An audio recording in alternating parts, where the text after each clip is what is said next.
Erick Thohir yang merupakan sahabat bakal calon wakil presiden Sandiaga Uno akhirnya resmi menjadi ketua tim kampanye nasional Jokowi Ma'ruf. Sandiaga Uno pun mengaku kaget dengan keputusan Erick Thohir untuk menerima hal tersebut.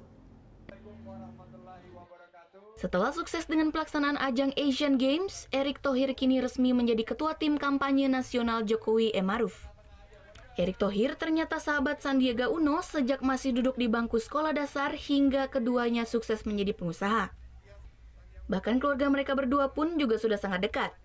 Menurut Sandiaga, sebelum memutuskan untuk menerima tawaran sebagai ketua tim kampanye, Sandiaga Uno sempat menghimbau agar Erick Thohir tidak terjun ke dunia politik.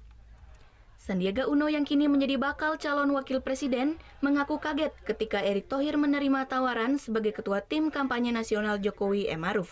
Kemarin dia sudah menerima, bersedia ya. Bang, tidak khawatir, Bang?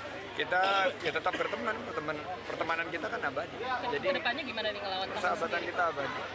Khawatir nggak, ya, saya sekarang sama-sama punya tugas yang berat ya, bahwa kita meyakinkan bahwa ekonomi adalah isu utama.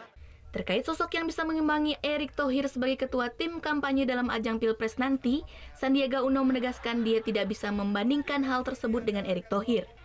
Sandiaga Uno sendiri belum menentukan siapa yang akan menjadi ketua tim kampanye, meskipun ada sejumlah relasinya yang memiliki kemampuan yang sama dengan Erick Thohir. Surya Sanjaya melaporkan untuk NET.